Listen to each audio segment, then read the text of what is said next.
It's party time, Mom. Welcome to another episode of the Chad Prather Show, hanging out in the mothership that is Studio 22. Puppet Master Mark is at the helm, driving this thing, taking us into hyperspace. What up, playa? Not much. Another day on the Chad Prather Show. It's another day. It's another exciting day. And I'll tell you, Mark, I feel awkward calling you a playa. Really? Interesting. Because you ain't a playa. Interesting. Yeah, you're a pretty straight up dude. Candice, the queen. Queen C, the queen of the Ethiopians. We're merging names over to Queen C. Yes. Queen recently C. decided. Yeah, we've recently decided to go from Candice, queen of the Ethiopians, just to Queen C. It's like a Queen Latifah type, not a one-name Madonna or Oprah, but it's better close. For branding. You're a Cardi B. She really Okay. got tired of trying to make it through the Cardi protesters, foul. the Ethiopian protesters. Yeah, it made it a tough commute to work every single day. I'm sure it did. Yeah. I love how we're in the show. Steve hasn't been introduced yet, but he starts talking anyway. These people have never watched a talk show in their life. It's becoming a problem. It really is problematic. I mean, it's a talk show. It's a talk show, and it's like typically you know, just some random guy off the stage doesn't Like start the heckler talking. in the crowd. Yeah, you usually introduce that person, and then they're like, okay, now I'm free to join the conversation. And Steve is just ruining the punchline. Well, he every doesn't time. know. Hey, Steve, put the camera on Steve. No, Camera's on me. no, It's right it wasn't. there. Look over there at Bougie. Look at Bougie again. This is what I look Bougie's over, here. and he's whispering in Bougie's ear like this. Bougie Sean's over there in the peanut gallery. Party Foul Steve's in timeout. How about that? You didn't know we could do timeout in the peanut gallery, did you? No, I didn't know that. Yeah, Queen C, Cardi B, What? whatever. I I would've love slept Candace in. because, Candace, I give her a hard time, and when she's just had enough, she's like, okay. That's when you know. That's when I when know. you know. Like a minute ago when I said, you're like Cardi B, and you're like, okay. Then it's time to change the Segment subject. change. There it is. Bougie Sean's about to get a haircut. Yes, we are. Oh, what are you going to do to it, buddy? I don't know. I'm going to keep it still in an afro, but I'm looking like a Lion King right now. Not Not the live action, the old cartoon, of course. I don't think somebody can pick me up like that. We could imitate. You want to try to pick me up like that? That'd be great. I'm going to shave it up a little bit, maybe. I don't know. I like your pictures from your getting married photos. Sure. Yeah, that was a Had a tight fade, Yeah, still had a fro nice. on top. good look. Don't scare me, man. I had a dream about you the other week. It was like I'd grown out a long beard, and then you just pulled yours off like it was Velcroed on, and then you pulled your fro off. It was Velcroed on, and you just had like the sides and this little. And I was like, man, I worked this hard to grow this long beard, and I could have just glued it on this It's like whole I'm gonna time. get you, sucker. It's like that little bitch took the I'm gonna bald get head you, off. sucker. Yeah. Aging myself.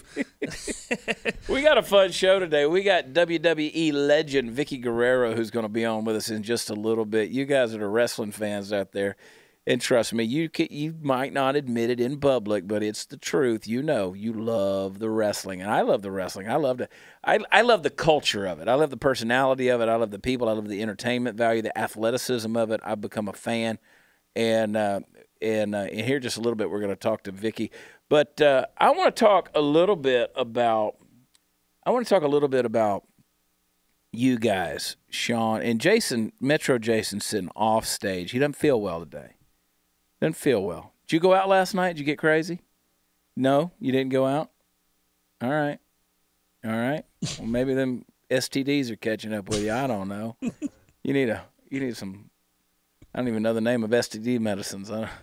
What is that, cream? It's something. Savoclear, Clear, Vasiclear. Rub some tussin on Yeah, it. I love saying the names all wrong so that 9 people will go, oh, no, it's called this. And I'm like, okay, well, tell on yourself, then.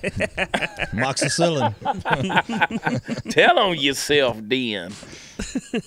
Party Foul Steve, were you ever like an athlete? No, well, I played athletics, but I was not an athlete. Yeah. I mean, because there's a difference. So you participated in the rec league I got a stuff. trophy for participating a couple of times. Yeah? Yeah. That's awesome. Booge, did you? No, I attempted soccer my senior year just to do it, but I mean, I played sports, but nothing like. That's a long time to wait to try something, senior year. Well, we couldn't afford to go to the doctor, growing up where I grew up. So I remember I wanted to join as a freshman, and my mom was like, "Yeah, we can't afford to go to the doctor right now, so you can't take the physical to get on the team." Yeah. So I was like, "Okay, cool." So my coach was like, "You can't play." So finally, senior year, I was like, "Mom, can I really try it?" And she's like, "Well, now where I was in the privileged white neighborhood of Augusta, Georgia, they took us over to the hospital, and if you were going to play sports, everybody lined up. They gave free physicals. It was provided by the school. See, they didn't do that. All the athletes, one night, they came in there, and you dropped trowel, and they gave you the – Really? See, that's privilege. Whew.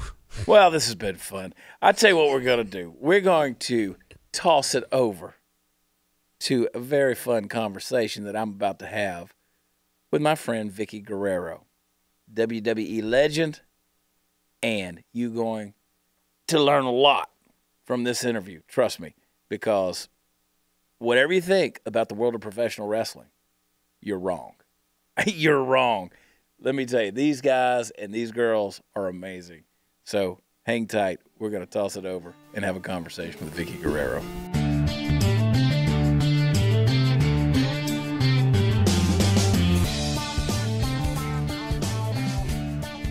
We are sitting down with superstar. If you've followed wrestling at all, WWE, and listen, I am a student of wrestling. I love it. I'm wearing my Dustin Rhodes, the natural T-shirt right now. Dustin Rhodes, the son of Dustin Rhodes. He not Junior. He Dustin Rhodes. I'm sitting here with Vickie Guerrero. Vickie, thank you for hanging out with us today in the studio. Excuse me! Excuse me! That's all I got, guys. That's all I have. I love it. 2 words define you. That's what I love. That's so simple. It's so easy, and you nailed it. And you know, people always ask you, they're like, sometimes careers are built out of the silliest things and the simplest things, and you nailed it. How in the world did you get into the world of wrestling? You know, I got into it with my first husband, Eddie Guerrero. Mm-hmm. He was a horse's legend, and his legacy will always be spoken about for years. He passed away in 2005, right? But I had worked with him in a storyline before he had passed away with Rey Mysterio for a child custody case. And they asked the families to be a part of it. And lo and behold, I fell in love with the whole atmosphere, the adrenaline, the stress of, you know, working on live TV. And it was magic happening. And then when Eddie passed away in 2005, they waited a year and they asked me to come back and do some more storylines with the guys. And I said, yeah, sure, you know, just 2 months, 3 months, because I have, you know, my 2 younger girls that I'm still raising. And they said, yeah, sure, 2 months, 3 months. And then 10 years later, I'm still there. Isn't that crazy? Yeah. That is crazy. I grew up in Augusta, Georgia, and now I'm in Fort Worth, Texas, 2 cities that were very well known for wrestling, right? You know, the Augusta Civic Center was there. Then you had the folks, you know, guys like Stone Cold Steve Austin got their start in Fort Worth, coming down because he was playing football up in Denton at University of North Texas. So there's a rich history. I grew up watching, you know, Jimmy Superfly Snuka. I grew up watching, you know, the mascot, wrestler number 1, wrestler number 2, Dusty Rhodes, all of these guys. I mean, it was, you know, Andre the Giant, and then it evolved into this bigger thing that, you know, Vince McMahon took it, you know, WWF and then WWE, and it was this crazy, crazy thing. And so I used to tell people, I was like, I don't know that I'm a fan of wrestling. I'm a fan of the athleticism of wrestling, and I'm a fan of the people watching surrounding these fans that I had no idea, honestly, until recently, as I became friends with Mark Calloway, The Undertaker. And, of course, I love Mark. Mark's a great friend. We've had some great times together. And Dustin Runnels, you know, Dustin Rhodes. And those guys, and then I listen to the stories, and I'm like, wow, it amazes me. It is and I don't mean this in a negative way, it's a cult-like following to this wrestling world. The fans are smart, too. Oh, yes, exactly. Exactly. But, I mean, how does that, I mean, it's larger than life in such a big way, this wrestling world, that people, I don't think the average person grasps how big it is. Yeah, you know, I mean, the fans, they're so dedicated to our industry, and it's almost like if you insult them, they're going to fire right back. So it's almost like we're having a match in the ring, aside from the match in the audience with the fans, because not only do we have to keep them happy and, and piss them off at the same time. But, it's they're very smart, and without the fans, we can't do what we love. And the fans are just my greatest enemy because, especially the elderly women, they hated me because I dated the younger guys in the wrestling. Well, I dated in a storyline. But, it was these elderly women that I didn't take too seriously until they could jump on my car and rock it, and I'm just like, oh my God, this is really serious. They hate me. So, that's when I had a great respect for everyone in the business that was watching the wrestling. So my great-grandmother, Elizabeth Utley, my great-grandmother, she was in Augusta, Georgia. She died in her late 80s. And she weighed 68 pounds when she died, okay? So she was nothing. I mean, she wasn't as big as a minute. And we would have Sunday lunch when I was a child. We'd have Sunday lunch at her house every day, or every week. And we'd always watch wrestling at her house. And so there would be, uncles would come through, and she wanted to watch it with us. And there'd be folks that came through and said, oh, that's just fake. Well, she would get fighting mad. She would bring blood. Like if she had a straight razor, she'd have cut you. She was serious about, and I know what you mean because, these folks, they get so passionate about this sport. And I've grown to respect in such a big way the athleticism of what goes into this. And being around guys like Mark Calloway, he's taught me a lot about the sport, and you see the nuances of these things. It's really impressive, isn't it? It is, and you're talking about back in the day in the Dallas, Sportatorium, those are good days. Those were like the good wrestling, where the guys didn't go by scripts. They felt what they wanted to say on TV. And it was just so real because you felt their anger and their story that they wanted to tell. And these days it's changed a little bit, but, with Mark, I was the only woman he tombstoned in WWE, which I'm very happy to. That's awesome. I love it. But these fans people say, oh, it's fake, it doesn't hurt. And it hurts. I mean, and I didn't do a lot of full-time wrestling. I was more of the mic, and stir up the dirt a little bit. And then I would run real fast away from the ring.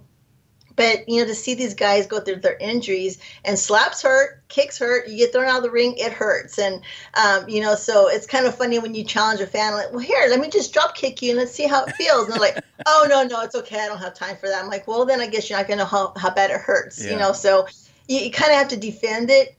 I do defend it because when I say it's fake, I'm like, no, it's entertainment and it's fixed. It's scripted, but the wrestling inside the ring is passion, and it's what the guys love to do, and it's like this psychological story that they're trying to tell the fans, and there's a lot of respect, that goes inside that ring. No, I can only imagine how much so, and I agree because I've seen these guys. Mark Calloway is Undertaker. I've seen him dive over the top rope out into and land on the floor and roll, and I'm like, that's a long way down to the ground. and he dove head first.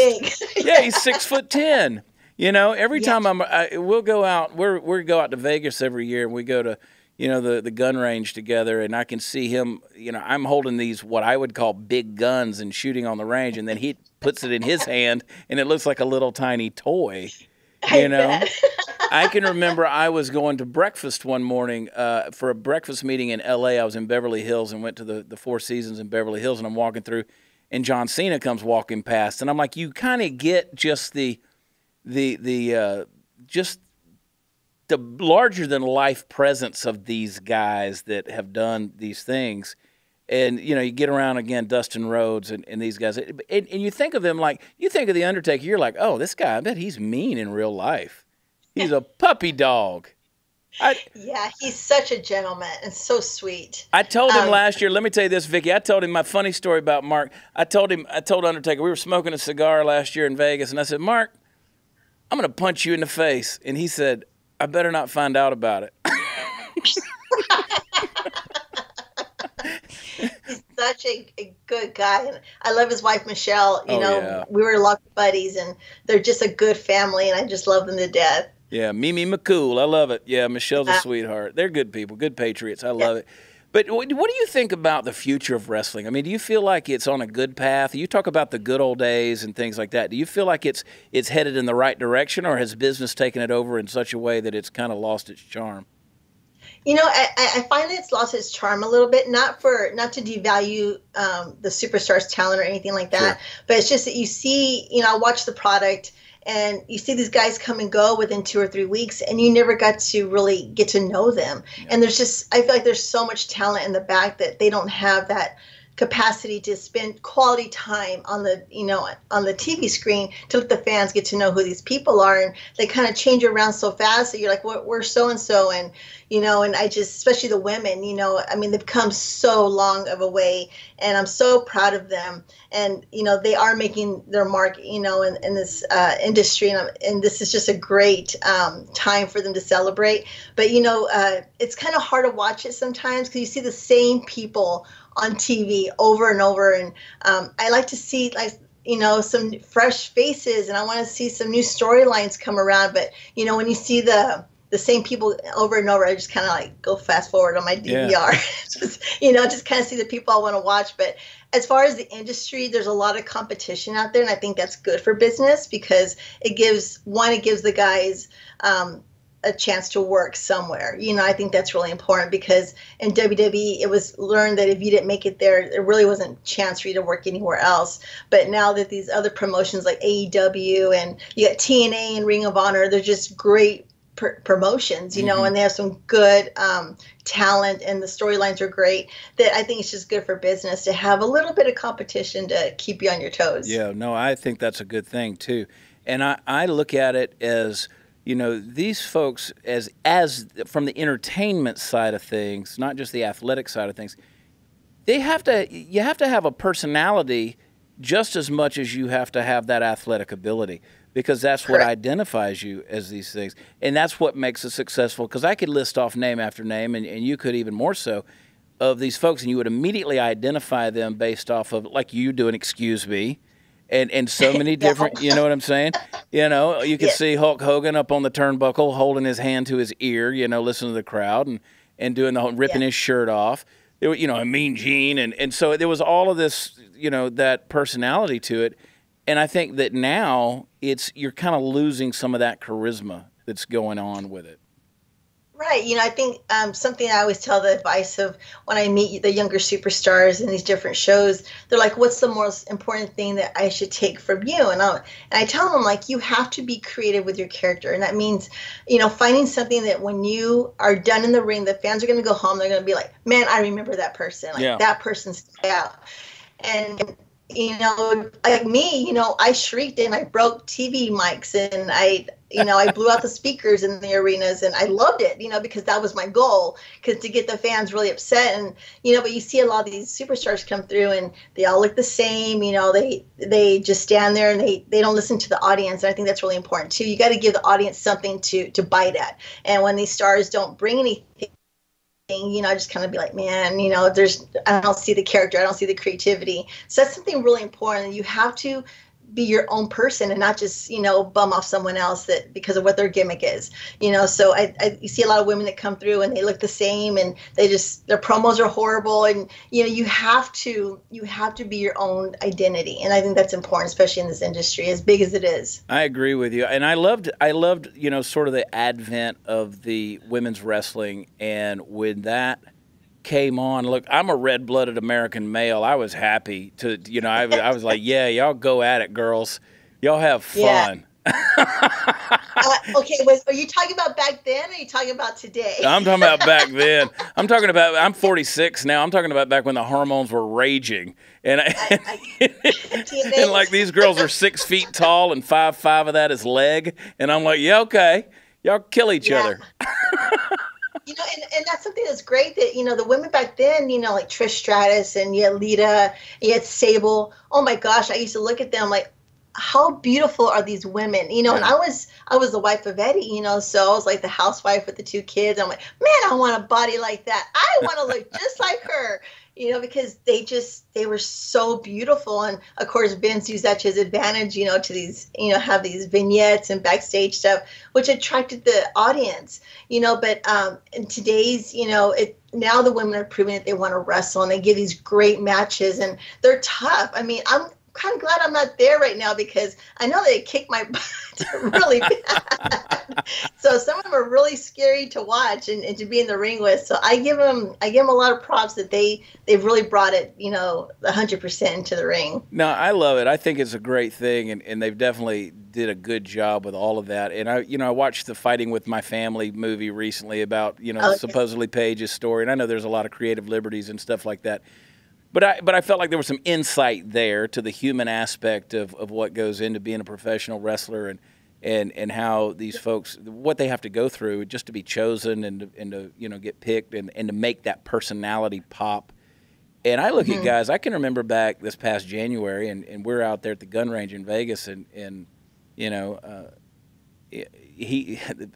Undertaker, his Mark's phone's ringing off the hook, and they're trying to get him to come back, do another match, do WrestleMania, do something like this. He's like, I'm tired. I've gotten to a certain age, and he did it for a while. Yeah, and so I can only imagine. I mean, how hard the physical toll it takes on the body. I've heard Dwayne Johnson talking about separating his hips and tearing all the muscles off of his hip and things like that. And I'm like, God bless you guys. Y'all are worth every penny.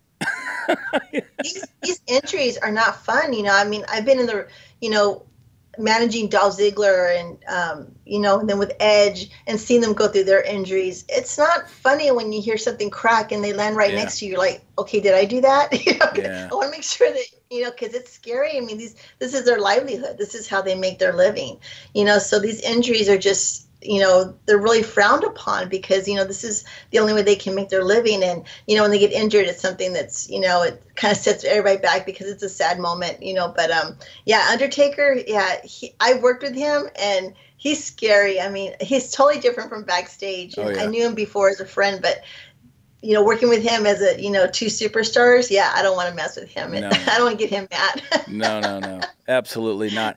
I'll tell you, I think that, we got so much division that goes on in this country these days. Everything's so politically divided. I think we all just need to go to a wrestling match, and we'll just watch that and come together over wrestling. How about that? That's a good plan, isn't it? Brother. I'll be there. You let me know the day and time. I'll go. We need to put that clip in where Undertaker pile drives her. It's a tombstone. Yes. Let's get this correct, okay, guys? He tombstoned her. What I tell you about Party Foul Steve, he just words hit his head. It comes out. Well, it is the tombstone pile driver. Steve, if Vicky was here in the studio, she'd beat your ass right now. I would let her. I know you'd let her. Let's do this. I have some anger that's pent up in me right now.